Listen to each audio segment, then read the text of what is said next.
Okay, so this video. I did not want to start yawning. This video is about thought life, and I'm going to touch on culture, religion, spirituality, God, thoughts, my own experience. So I'll start with my own experience. First background story is there was this person who I really, really cared about, like loved and cared very deeply about, genuinely, seriously, like urgently cared about their well-being. And I saw them at work, and I used to always ask them, how are you? And they would say okay, or they would say I'm fine, and they probably weren't. And I was like, okay, clearly this communication is not working, because I'm like genuinely like need to know, how are you? And that's just not a deep enough question. So I started asking them, how is your heart? And like they're like, what? What do you mean, how is my heart? Like, okay, well, is your heart still broken? Did you receive any inner healing? Are you making any progress in that? Like, did you have anything specifically heavy on your heart, or is your heart a lighter heart today? Like, like all these things that people don't ever think about, and that people aren't usually asked. So then, instead of how are you, I also asked, how is your thought life? And again, like, what? What do you mean, how is my thought life? I'm like, well, what are you thinking about? What do you spend most of your time thinking about? Do you have any nagging thoughts in the back of your head? Are you praying? Like, what is going through your mind, basically? And obviously that's a loaded question, because most of the time people, I don't think they really stop thinking.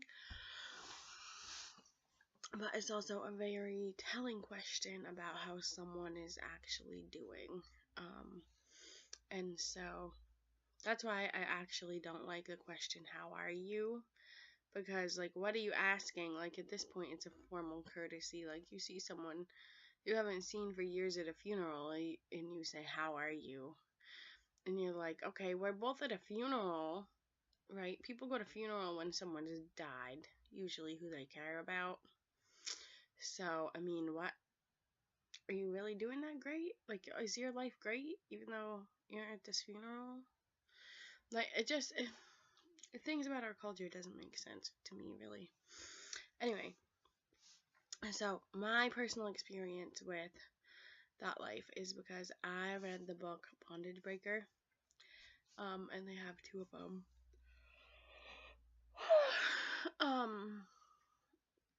So yeah, I went to Bible study and I read that book, and in it, it talked about submitting all of your thoughts to the Messiah, Yeshua. In the book, he's called Jesus Christ,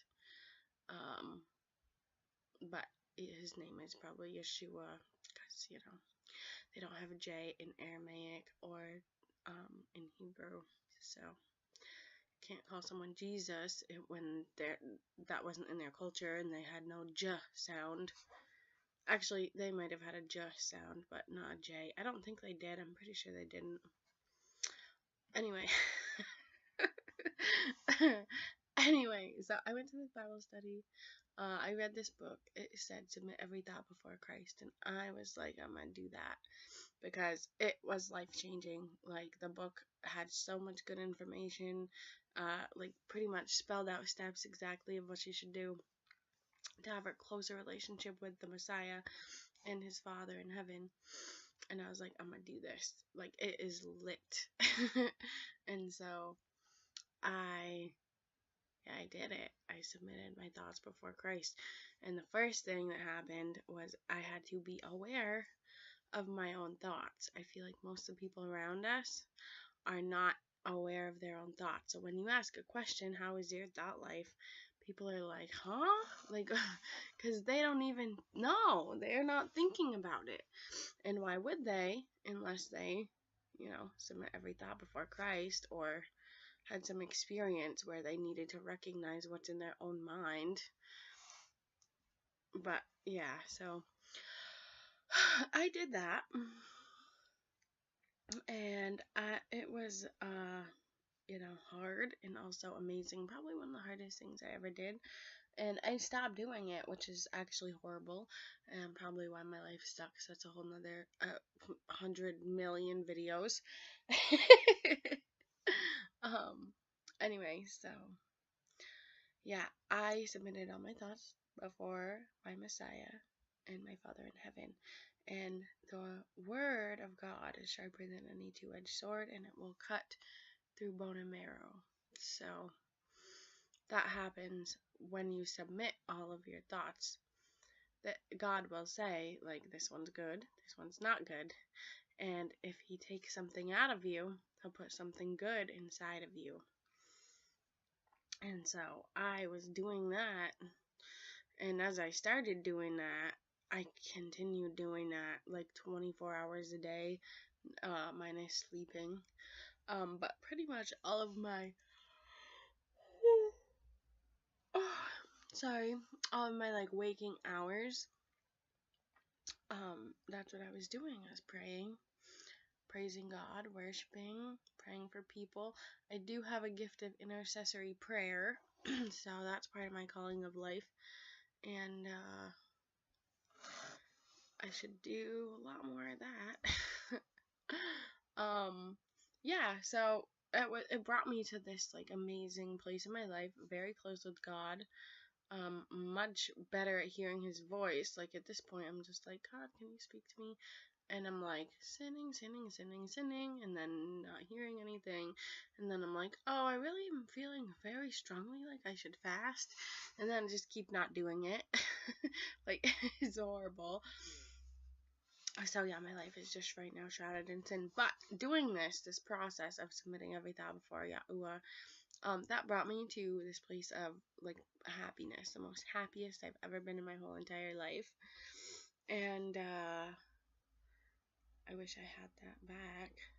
But that's not the point of this video. The point is, be aware of your thoughts and pay attention to what you're thinking.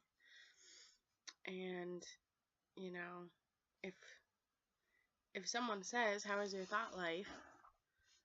You know, maybe think about it. Like, what is going through your mind? It's really telling, too. Because, like, some people, you know, think, like, if you're a junkie, you're probably thinking about how you're gonna get your next bag of dope. If you are, like, a person who follows a Messiah and loves Yahuwah, then you're probably spending most of your thoughts praying to God, submitting them before Yahuwah and Yeshua, and doing like that process I just said. Most of your thoughts would be prayers. But then for the average person, like, what do you think about? Do you think about your kids? Do you think about revenge? Do you think about transportation? Like, it tells you, it kind of gives you an indication of definitely where your mind's at, but then kind of where your heart is at. And I don't know, it's just a good tool for evaluating things, I guess. So that is a long-winded video. I hope I explained that well. And if you guys have any questions, leave them in the comments. If you have any video requests, leave that in the comments. And if you have any experiences like this, make a video. And I know you can't do video responses right now, but make a video response and then just let me know. And I will click on your profile and I'll go watch your video. Or you can maybe leave a link to in the comments if you want. Yeah, and just try it. Try it for like an hour of just recognizing your thoughts. Like, I sound like a therapist. They do that in therapy. They, like, I don't know. There's some kind of meditation thing that my therapist does, and it's like you close your eyes and you clear your mind, and if you have any thoughts, You visualize them as clouds just floating by in the sky, and you don't attach yourself to them, and you just let them be, and you let them float by. Sorry, that's what that reminded me of. Therapy. Oh shit, is it Tuesday? It's Tuesday. I have therapy today. Okay, I need to end this video. Leave your comments below. Let me know what you think. Alright, bye.